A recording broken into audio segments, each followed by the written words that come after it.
말씀은 구약 성경 욥기서를 짚보겠습니다. 욥기서 42장 1절부터 9절 말씀까지 읽겠습니다.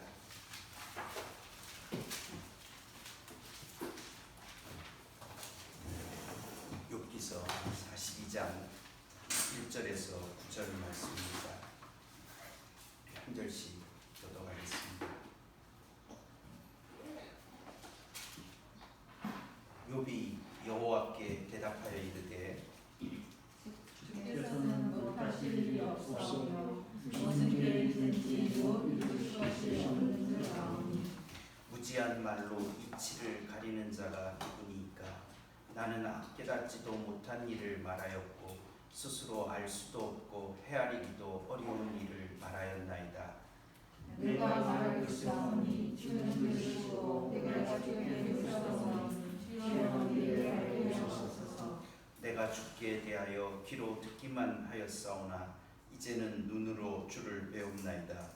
그러므로 내가 스스로 거두어드리고 특별하게 가운데서 회개하나이다. 여호와께서 욥에게 이 말씀을 하신 후에 여호와께서 대만 사람 엘리바스에게 이르시되 내가 너와 내 두 친구에게 노하나니 이는 너희가 나를 가리켜 말한 것이 내 종 욥의 말같이 옳지 못함이니라.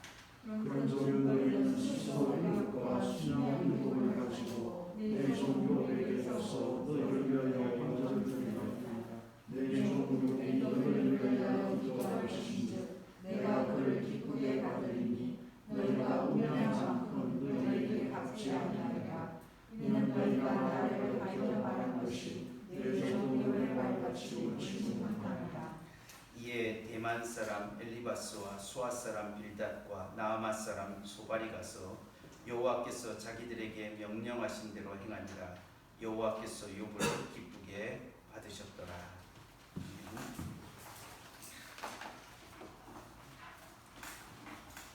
그리스도 안에 사랑하는 성도 여러분, 오늘 우리가 욥기서의 말씀을 가지고 하나님의 경영과 의로움이라고 하는 제목으로 같이 말씀을 나누려고 합니다. 우리가 이 욥기서에 관한 욥기서가 이 42장으로 되어져 있는데 이 욥기서의 전체적인 내용이 어떤 것인가 하는 것에 대하여서는 쉽게 잘 파악이 되지는 않습니다. 우리가 성경을 오랫동안 읽어오면서도 그 욥기에 처음에 시작할 때에 욥의 가정에 닥친 어려움들의 그 풍파들을 이해하는 것, 그리고 결과적으로 또 42장에 우리가 읽은 본문 뒤에 보면 하나님이 갑절로 욥을 회복시켜 주는 것, 이런 정도 선에서 욥기 전체를 이렇게 우리가 이해를 내용적으로 하고 있습니다. 또 그것이 실제적인 사건이기 때문에 중심이 되기도 합니다. 그러는 가운데서 그 욥이 친구들과 대화를 하고 그리고 또 엘리후라고 하는 젊은 사람과 대화를 하면서 욥이 다양한 문제 제기를 하게 됩니다. 거기에 대해서 이제 하나님께서 욥에게 대하여서도 말씀하시고 또 오늘 읽은 본문에 보면 욥의 친구에 대하여서도 하나님께서 그렇게 말씀을 하시는 장면을 보게 됩니다. 그래서 오늘 우리가 같이 이 욥에 대하여서 하는 말씀, 얼마 전에 얼마나 됐는지는 잘 모르겠지만 우리가 욥기서를 읽어가고 또 그러면서 이 욥기의 결론 부분에 대하여서 함께 한번 살펴보았던 적이 있습니다. 거기에 얻었던 결론들에서 조금 더 우리가 한 걸음 더 나아갈 수 있는 사실들을 또 우리가 오늘 같이 한번 좀 나누어 보려고 합니다. 특별히 그 이전에 우리가 다루었었던 데보다 더 나아가려고 하는 부분은 우리가 오늘 읽은 42장 7절부터 9절에 보면 욥의 친구들에게 대하여서 하는 행위를 통해서 하나님의 의라고 하는 의로움이라고 하는 것이 어떤 결과를 낳아야 되는가 하는 문제를 조금 더 우리가 이전에까지 욥기서에서 살펴본 욥기서 전체를 욥의 친구들과의 대화 부분이라든지 엘리후의 말이 말하고 있는 부분이 무엇인가 하는 것을 알아가는 것은 앞으로 조금 더 그 부분에 대해서는 좀 더 살펴봐야 되겠지만은 이 결론 부분에 있어서 하나님의 말씀과 그리고 특별히 욥과 욥의 친구들과의 관계를 하나님이 어떻게 정리하기를 원하시는가 하는 것을 통해서 이 욥기서가 주는 그런 복음의 위로가 어떤 것인지를 같이 한번 오늘 나눠보려고 하는 것이 저희 중심입니다. 그것을 위해서 이미 우리 성도님들이 이전에 우리가 살펴보았던 것에 대해서 잘 이해를 하고 계시리라 생각하지만은 그러나 정리하는 겸해서 이 결론 부분에 있어서 하나님이 욥에게 하시는 말씀의 두 가지의 큰 질문을 한번 먼저 좀 정리를 하면서 그 이후에 어떤 내용의 전개가 조금 더 진전되어졌는지 같이 한번 보려고 합니다. 우리가 살펴보려고 하는 본문은 38장부터 시작할 수가 있겠습니다. 욥기서에서 욥이 제기하는 여러 가지의 많은 말들을 하나님께서 두 가지의 단어로서 정리를 한다고 그렇게 우리가 살펴볼 수가 있습니다. 하나님께서 욥에게 두 가지의 질문을 함으로써 하나님은 욥이 제기하는 질문이 잘못되었다라고 하는 것을 가르치고 있습니다. 그것이 38장 2절에 있는 말씀입니다. 38장 2절에 보면 무지한 말로 생각을 어둡게 하는 자가 누구냐라고 하는 질문을 하나님이 하고 계십니다.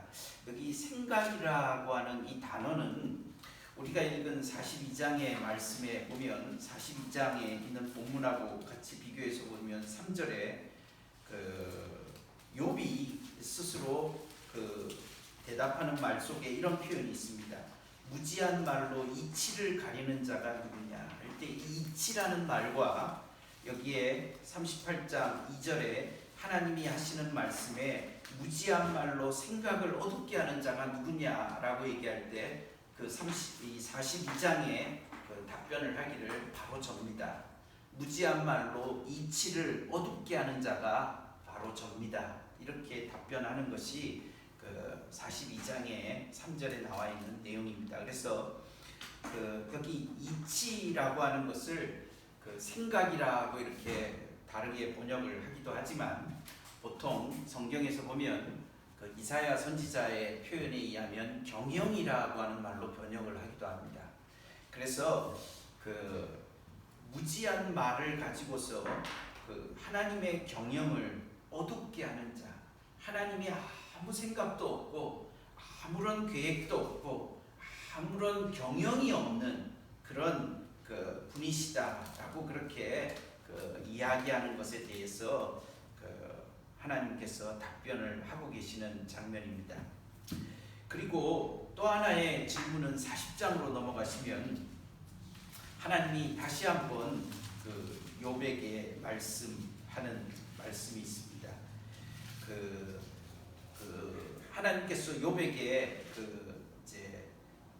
이야기를 하시는 것의 핵심적인 질문은 8절에 나와 있습니다. 내가 내 공의를 부인하려느냐? 너의 의를 세우려고 나를 악하다 하겠느냐? 이렇게 하나님이 질문을 하고 있습니다. 그래서 하나님께서 이것을 이제 답변하는 것이 40장과 41장의 주된 과제라고 할 수가 있겠습니다. 그래서 38장에서 39장에 이르기까지 하나님은 생각이 있으신 분이다. 경영을 하고 계시는 분이다. 하나님이 창조하신 세상 전체를 그냥 악에게다 다 넘겨주신 분이 아니다. 자기가 관할하고 다스리고 있는 분이다. 그러니까 경영과 계획과 이치가 있도록 이 세상을 움직이고 있다라고 하는 것에 대해서 하나님이 욥에게 설득하는 과정입니다.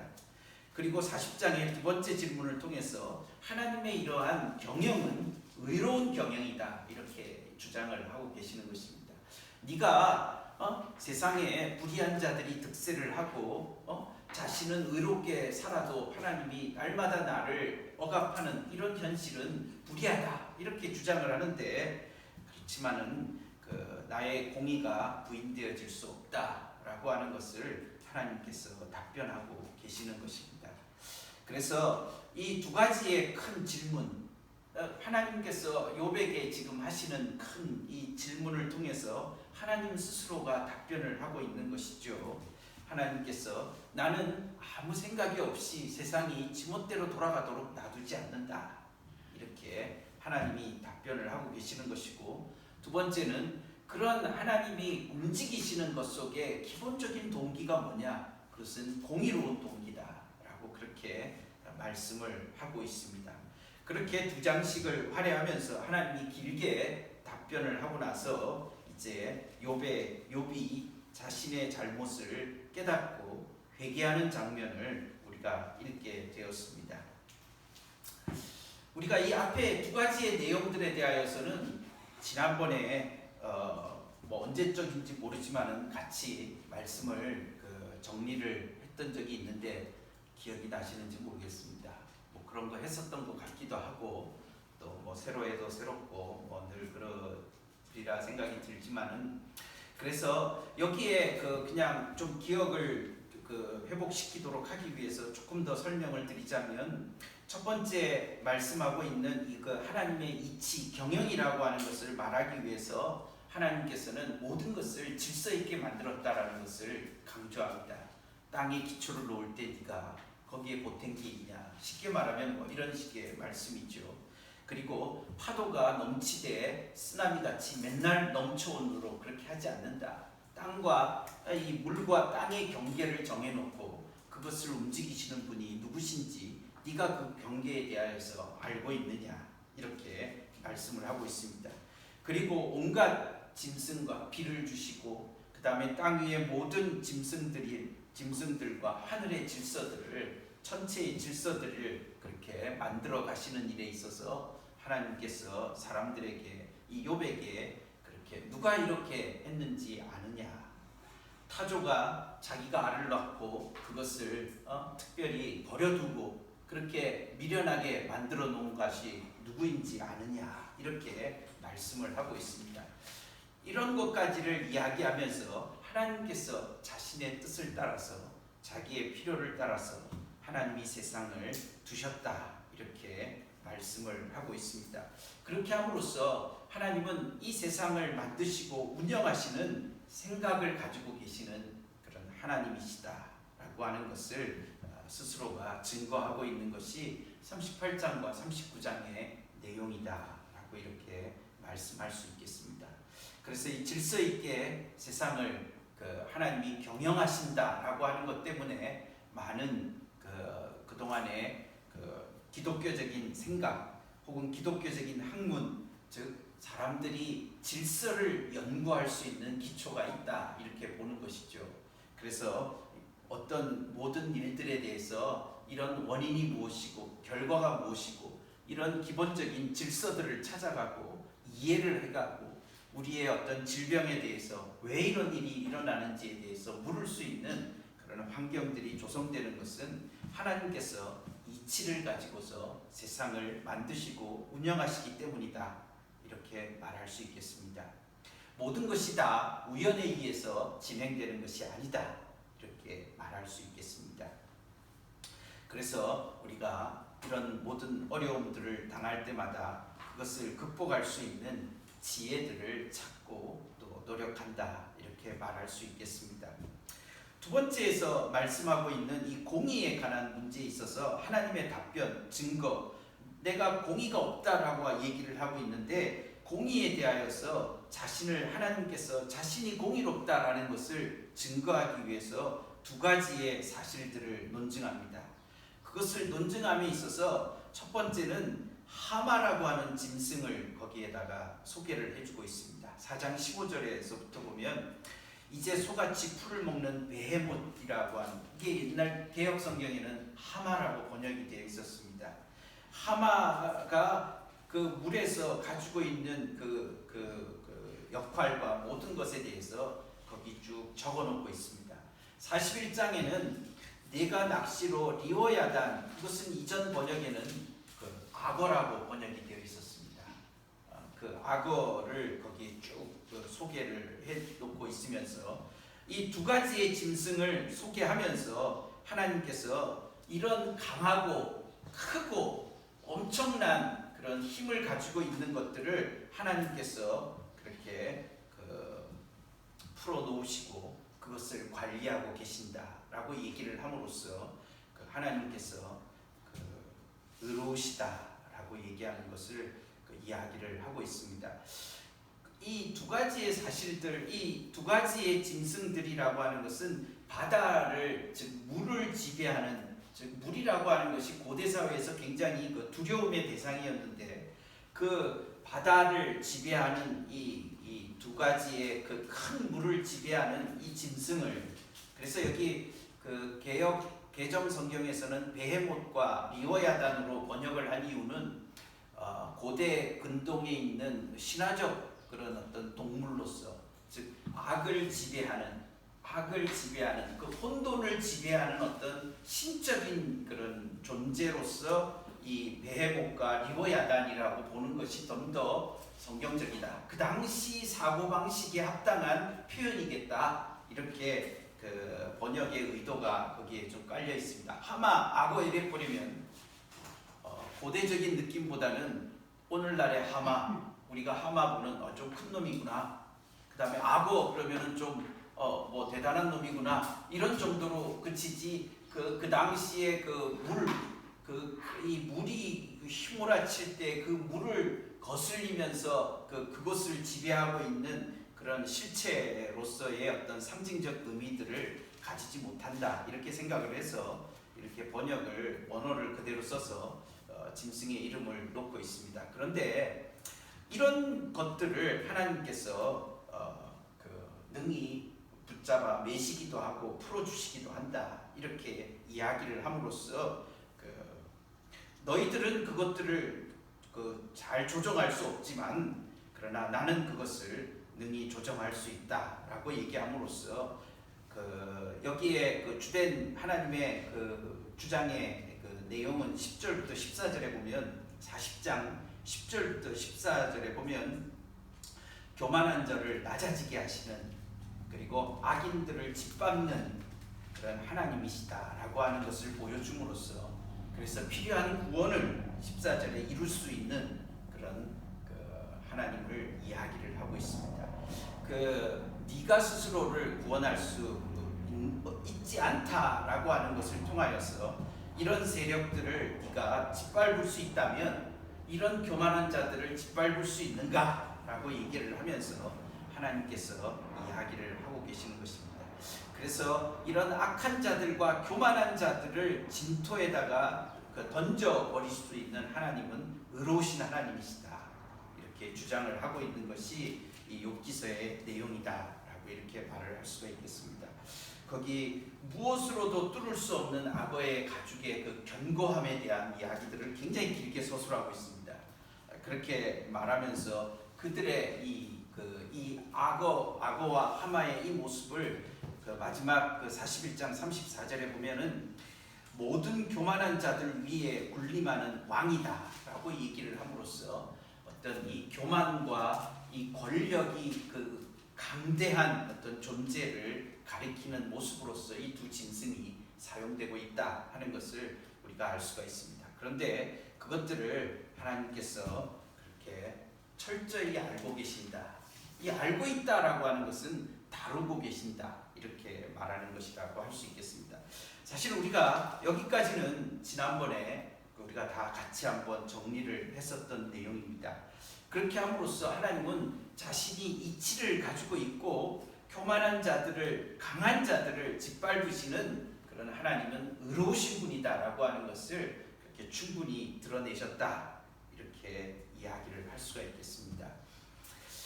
그렇게 하자 오늘 본문에 이르게 됩니다. 42장에 보면은 하나님께서는 계획을 이루시는 분이시다. 2절에 그렇게 고백을 합니다. 그리고 자신이 무지한 말로 이치를 가렸습니다. 잘 알지도 못하면서 떠들었습니다. 죄송합니다. 회개합니다. 이렇게 이야기를 하고 있습니다. 그리고 나서 내가 그 6절에 거기 보시면은 그러므로 내가 스스로 거두어드리고 자기의 모든 말들을 취소하겠다 이렇게 이야기를 하는 것이죠. 그래서 티끌과 제 가운데서 스스로 회개하는 자리에 이르게 되었다 이렇게 말을 하고 있습니다. 이런 말을 통하여서 우리가 같이 좀 생각해 보려고 하는 것은 이제 그 다음 부분인데, 조금 정리를 이제 다시 이 그 다음 7절부터 9절로 나아가기 위해서 이제 좀 정리를 하자면, 하나님께서는 이 세상에 하나님께서 하시는 일들을 때로 보면 정신이 없다. 도대체 하나님께서 지금 뭐 하고 계신지 모르시겠다. 이런 생각을 가지는, 도대체 왜 이렇게 세상을 이렇게 내버려 두고 계시는지 모르겠다. 정리가 안 된다. 이렇게 생각할 수도 있고, 또 정리가 안 되는 세상 속에 교만하고 오만한 자들이 너무 날친다. 이렇게 생각할 수도 있겠습니다. 그래서 하나님께서는 그렇지 않다는 것을 여러 가지 모습을 통해서 보여주고 있고, 또 욥은 이렇게 하나님께서 자신에게 나타나서 설명해 주시는 것으로 인하여서 그가 또 이해하고 회개하는 자리에 이르게 되었다 이렇게 말하고 있습니다. 그런데 여기에 보면 하나님께서 이 무지한 말로 이치를 가리는 것에 대해서 욥이 인정을 하는데, 하나님께서 의로우시다라고 하는 것에 대한 인정에 대해서는 별로 표현이 나타나지는 않습니다. 그래서 이 회개했다라고 하는 것을 통해서 자신이 조금 잘 못했다는 것을 인정하는 것인데, 회개에 관한 즉 하나님이 공의롭다라고 하는 것이, 하나님이 하시는 일들이 공의로운 것이냐라고 하는 것에 대해서 그가 어떻게 그것을 알게 되었는가 하는 그런 질문을 조금 더 던지면서 오늘 같이 이렇게 말씀을 나눠보는 것입니다. 7절부터 8절에 있는 내용에 반복되는 것은 하나님이 어떤 말씀을 하시냐 하면은, 하나님이 욥의 친구들에게 뭐라고 얘기하느냐 하면, 노하시면서 이렇게 말합니다. 이는 너희가 나를 가리켜 말한 것이 내 종 욥의 말같이 옳지 못하다. 그러니까 이 말에 대해서 8절에서도 또 뒤에 부분을 보십시오. 이는 너희가 나를 가리켜 말한 것이 내 종 욥의 말같이 옳지 못하다. 이 옳지 못하다라고 하는 것에 대해서 두 번이나 하나님이 직접 말씀을 하고 있습니다. 이 말을 통해서 알 수 있는 것은 욥의 말이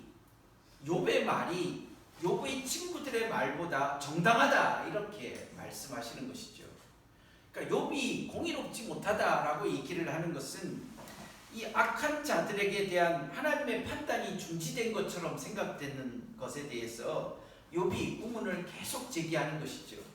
내가 어려서부터, 내가 옛날부터 가난한 자들을 도와주고 나그네를 잘 격려해주고 그 다음에 이런 자기가 했던 그 많은 날들에 대해서 아무 소용이 없는 것 같은 이런 현실을 볼 때에 도대체 하나님이 의로우신지 내가 참 잘 이해가 안 됩니다 라고 하는 말에 대하여서 실제적으로 여기서 우리가 알게 되는 것은, 이렇게 옳지 못하다라고 하는 말은 물론 의롭다라고 하는 표현은 아니지만은 비슷한 표현으로서 욥의 말과 같이 성립되지 못한다 이런 뜻이 더 강한 표현입니다.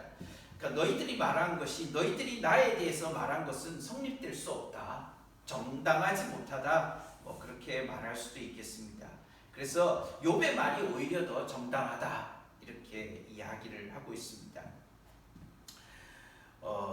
이런 것 가운데에서 우리가 조금 생각해 볼 수 있는 것은, 욥의 친구들은 욥을 하나님을 위한다는 그런 명분 아래 하나님에 대한 어떤 격식을 가지고서 욥이 잘못한 것을 계속 추격했습니다. 처음에는 점잖게, 중간에는 덜 점잖게, 세 번째는 노골적으로 네가 뭔가 잘못한 것이 있으니까 이런 고통을 당하는 것 아니냐. 그것이 욥과 욥의 친구들이 3회전을 걸치면서 발전되어진 것이다 라고 하는 정도는 우리 모두가 이해를 하고 있습니다. 그런데 지금 하나님께서 아니다. 욥이 나에게 대해서 차라리 막 이야기한 것이 오히려 더 정당하다. 더 성립될 수 있는 것이다. 이렇게 말하고 있습니다. 여기 욥의 말에 정당함을 인정 얻을 수 있는 건 뭐냐?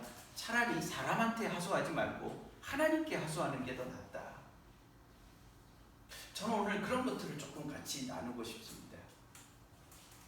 사람에게 원망하지 말고, 무슨 일이 있으면 사람에게 원망하지 말고 하나님에게서 그 이유를 찾아라. 이렇게 이야기를 하는 것입니다. 욥의 말이 분명히 옳지 않음에 대해서 하나님은 논증을 했습니다. 38장부터 42장까지면 굉장히 깁니다. 이 결론 부분이 38, 39, 40, 41장 넉 장을 통해서 이야기를 하나님이 욥을 설득시켜 주고 있는 장면이기 때문에 욥의 태도도 옳지 않은 것이 있지만은, 그러나 이 친구들의 말과 욥의 그 말에 있어서 이야기할 때 욥의 친구들은 하나님을 보호한답시고 욥의 불행을 당한 욥을 향하여서 얼마나 비난을 해야 되는지 모르는 것입니다. 그런데 하나님께서 지금 밝히시는 것은 차라리 나에게 원망하고 나를 향하여서 의문을 제기하고 내가 하는 일이 잘 이해되지 않는다고 호소하는 것이 낫다. 불행한 친구를 향하여, 불행을 당한 친구를 향하여서 함부로 말하는 것보다 훨씬 성립이 되는 행동을 한 것이다. 이렇게 말을 하고 있는 것입니다. 저는 이런 것들이 우리 신앙생활에 있어서 주는 우리의 실제적인 삶에서 어떤 일만 되면 항상 책임을 옆에 사람한테 돌리는 일들이 너무 많습니다. 사람들이 인간이 가지고 있는 능력 중에 하나는 원인 결과를 찾아낼 수 있는 그런 생각할 수 있는 구조를 가지고 있기 때문에 어떤 일이 벌어지면 금방 우리 머리는 쉽게 원인이 뭘까 이것을 질문하게 됩니다. 본능적으로 질문하는데 가장 쉬운 게 미운 놈한테 가는 것입니다. 이런 것들이 우리가 가지고 있는 인간적인 굉장히 나쁜 습관들이죠. 그래서 이 욥의 친구들이 욥에 대하여서 가지고 있는 모습들을 인간적으로 분석을 한다면 다양한 원인들이 있을 것 같습니다. 이제까지 성공적으로 잘 살고 착하기도 하고, 그런 친구가 불행을 당했을 때 얼마나 마음이 참 그랬겠냐, 어디 말로 거시기했겠냐, 그런 것에 대해서 이렇게 생각을 해보면 그 거시기한 마음을 거시기하게 풀어내는 그런 방식이 아니었겠는가, 이렇게밖에는 말할 수 없는 것 같은 그런 것에 대해서 하나님이 지금 그거는 성립되지 않는다. 불쌍한 사람, 불행을 당한 사람에게 대하여서 할 태도가 아니다. 너희가 그거는 옳지 않은 것이다. 차라리 그런 하소가 있으면 이해되지 못하면 나에게 해서 하소해라. 그럼 내가 설명해 주겠다. 이렇게 이야기를 하고 있습니다. 이런 하나님의 태도를 구체적으로 욥이 반영하도록 하나님이 요구하시는 것은 무엇이냐라고 얘기를 할 때 그 친구들을 향하여서 8절에 이런 말씀을 합니다. 그런즉 너희는 수소 7과 순양 7을 가지고 내 종 욥에게 가서 너희를 위하여 번제를 드려라. 내 종 욥이 너희를 위하여 기도할 것이다. 이렇게 이야기를 하고 있습니다. 그러면 내가 그를 기쁘게 받으리니 너희가 우매한 만큼 너희에게 갚지 아니하리라. 그러니까 너희의 어리석음에 대하여서 용서해 줄 수 있는 길이 있는데 그것이 바로 그 욥에게 가서 그렇게 재물을 가져가서 욥이 너희를 위해서 기도할 수 있도록 기회를 주라. 이렇게 말하고 있습니다. 그래서 9절에 그 세 친구가 욥에게 가서 그 여호와께서 자기들에게 명령하신 대로 순종을 합니다. 그렇게 함으로써 여호와께서 욥을 기쁘시게 받았다. 이렇게 이야기를 하고 있습니다. 여기서 같이 조금 정리하고 나누고 싶은 것은 그것입니다. 이 욥의 의로움이라고 하는 것, 혹은 또 욥의 친구들에게 주어진 정당하지 못하다라고 하는 것을 해소하는 방법이 무엇이냐? 하나님의 의라고 하는 것이 제대로 나타나고 표현되어지는 방법이 뭐냐 하는 것에 대해서 생각을 해볼 수 있겠습니다. 그것은 이 기도하게 하는 것. 욥으로 하여금 자기를 공격했던 이 친구들을 향하여서 기도하게 만들어 주시고, 그리고 하나님은 그 기도를 들어주심으로써 그들에게 갚지 않으시고 용서해 주시는 것을 말을 해주고 있습니다.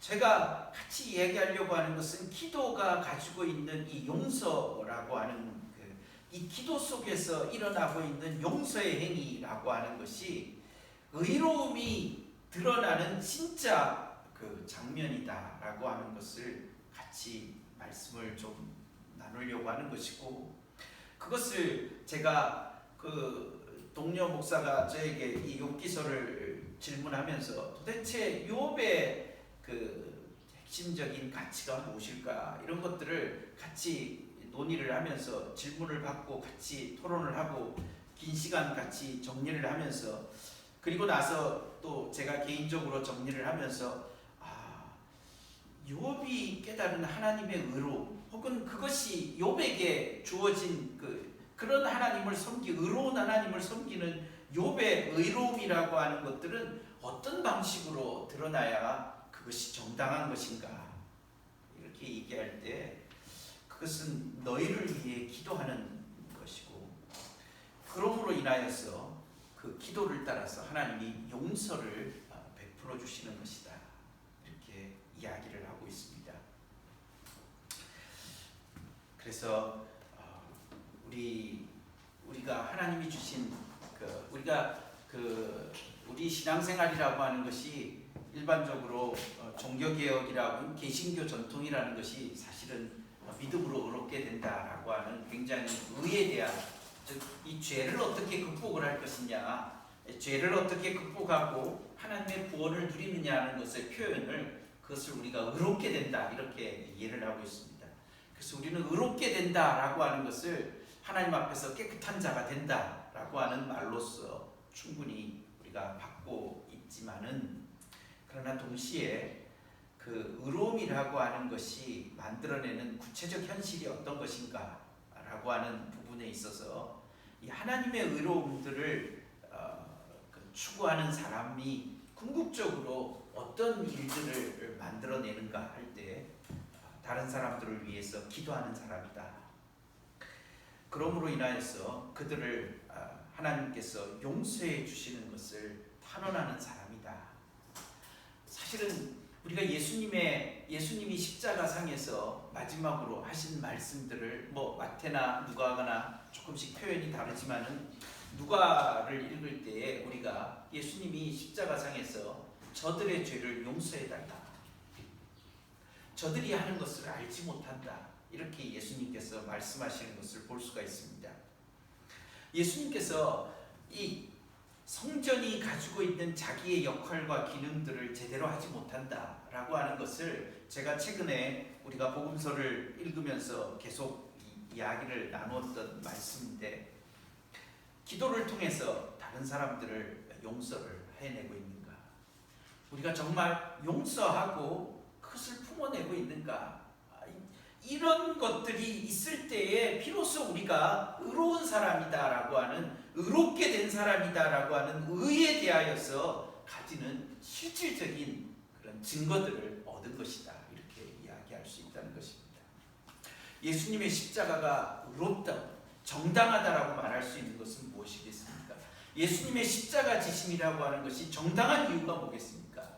우리와 같은 죄인들을 용서해 주시는 그런 탄원의 기도가 있기 때문에 그의 십자가가 정당하다, 이렇게 말할 수 있는 거 아니겠습니까?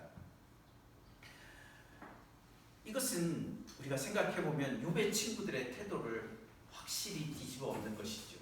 욥의 친구들은 하나님을 지킨답시고 불행을 당한 욥의 친구가 가지고 있는 그 불행을 한껏 증폭을 시켰습니다. 그렇지 않습니까? 네가 뭔가 좀 뒤져봐라, 좀 찾아봐라. 전에 네가 퉁쳐놓았던 거 있지 않냐? 전에 너 거짓말한 거 이런 거 있지 않냐? 구석구석에 있는 치사한 것까지 다 들춰내서 한번 생각해봐라. 또 생각해봐라. 그렇게 아빠 같던 거 아닙니까? 그런데 욥은 하나님의 의로움에 대한 그런 자기의 그 이해들을 가지고서 친구를 위해서 용서해 주기를 기도했고 하나님은 받으셨다. 너희가 우매한 것만큼 너희에게 갚지 않는다. 이 표현이 무슨 말이겠습니까? 이게 보응하지 않은, 용서해 주신다라고 하는 것을 이야기해 주는 그런 표현이라고 말씀하고 있습니다. 우리는 그 10절 이후에 나타나는 17절까지 읽지는 않았지만은 갑절로 자기의 욥에게 주어지는 이 결과물을 사실은 좀 더 관심이 깊을 수도 물론 있겠죠. 그러나 그거 이전에 그가 그의 친구들과의 그런 이 엄청난 소용돌이 속에서 그가 분노하며 했던 그런 일들을 정리를 하고 나면서 그는 하나님이 주시는 그런 회복을 누릴 수 있게 되었다. 이렇게 우리들에게 가르쳐주고 있습니다. 제가 오늘 이 욥기서의 말씀에 있어서 뭐 다른 특별한 것은 별로 없습니다. 이전에 이미 다 같이 살펴보았고 또 우리가 같이 논의를 하고 했던 거지만 그러나 한 걸음 더 나아가서 생각해 볼 수 있는 것이 무엇이냐? 하나님의 다스리는 이치, 하나님의 다스리시는 경영, 하나님께서 가지시고 있는 의로움들이 우리 속에서 우리와 같은 이 보잘것없는 사람들 속에서 역사를 할 때 우리를 향해서 하나님이 기대하시는 바가 무엇인가? 다른 사람을 용서하기 위해서 기도하는 사람이니라. 다른 사람들을 품어낼 수 있기 위해서 좀 더 따뜻한 사람이 되도록 힘써야 된다. 너희가 어려운 일이 있고 힘든 일이 있을 때 나를 바라보고 나를 의지하고 하나님을 더욱더 찾고 그러면서 하나님께서 주시는 은혜들을 그렇게 함께 누릴 수 있도록 힘써야 된다. 이렇게 우리에게 말씀하시는 것이, 그래서 우리가 의에 대해서 의로움이라는 것이 정당함, 어떻게 틀린 것이 틀린 것이냐를 잘라내는 것이 아니라 그 틀림을 어떻게 돌이키게 할 것인가 하는 그런 마음들을 가지고서 이 용서를 향한 기도가 우리의 의의 실체 내용이 되어야 된다 하는 것을 같이 한번 생각해보고, 이것이 바로 욥기서에서 말하고 있는 복음적인 중요한 내용이 아니겠는가 이렇게 정리를 해봅니다. 이 말씀을 기억하면서 찬송가